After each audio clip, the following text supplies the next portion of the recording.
joined by Republican presidential candidate and former Arkansas Governor Asa Hutchinson. Governor, good to see you. Thanks for being here. Hey, listen, it's great to be with you from Iowa. Went to a basketball game today. And so it's exciting to get ready for the caucus coming up less than 50 days away. Very nice. And as you just saw, the focus of the GOP race is on Iowa. Your campaign knows this too. You are trailing in the polls and have been for some time. How does your campaign combat those numbers heading into the caucuses next month? Well, first of all, whenever you look at the polling of a caucus, it's very difficult. And so you can put some confidence there, but I think they are not necessarily going to tell what the results are going to be. Secondly, I just went through 16 cities in Iowa, and what they're telling me is many of them have not made up their mind yet. They're still looking. They want to wait till after the first of the year. So there's going to be surprises in the Iowa caucus. And so be ready. I know everybody tries to predict it in advance, but we are gaining support in the caucuses, and we expect that to show, and we want to beat expectations. We're also campaigning in New Hampshire. I'll be there this next week as well.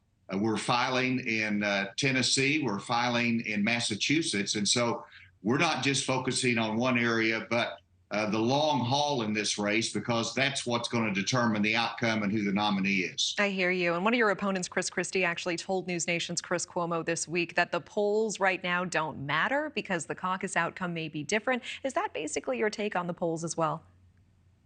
Well, we all pay attention to polls, but the fact is, when you're looking at the caucus, 3+ million people, and Ted Cruz won the caucus with 50,000 votes. And so it is about getting them out. It's about what the weather is like on caucus day and your momentum at the time.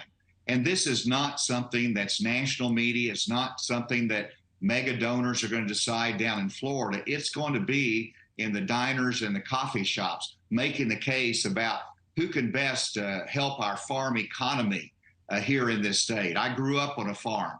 Whenever you look at our small communities, our manufacturing, I understand that because I've done that and have been a governor that can balance the budget, get the economy moving again. That's what resonates, and that's the message that we bring. Governor, two more quick questions for you. If you are unable to secure the GOP nomination, are you planning to endorse any of your other opponents? And if so, who? Well, obviously, that remains to be seen. It's interesting that 7 candidates have dropped out, most recently Tim Scott and Mike Pence. And neither one of them decided to endorse anyone at that time anyway. And so I think there's just a lot of unsettledness in the race that people are waiting for. I hope to prevail. You don't have to win in Iowa. You need to get a ticket out of here and beat expectations. Then we'll see what happens. And obviously, I want someone that's in the non-Trump lane to win. I think that's important. And so we'll look at that if that happens. But we're going full steam ahead on our campaign. And people don't understand that. Governor, we just heard from Ambassador John Bolton tonight, and he says these candidates on Wednesday need to collectively focus their attention on Trump and not each other. What do you feel is the most powerful argument against Trump that these candidates should focus on during the debate? Actually, I think it's his idea of protectionism, the ring around America that he proposes, where it's a 10% tariff for friends and allies that bring goods to the United States of America. It would isolate us. It would hurt our farmers. It would be a $300 billion tax on our consumers. And so people think, well, he did some good things, and so we just need a different personality. No, there are substantive issues that he is wrong on, and that's part of it, his protectionism that would hurt farmers, it would hurt our production, and it says that America can't compete, and we can. So yes, he's the front runner, and you need to focus on him, just as I have whenever I talk to voters, I make the case. All right, GOP presidential candidate Governor Asa Hutchinson, thanks so much for speaking with NewsNation tonight. Hey, great to be with you. Thanks so much.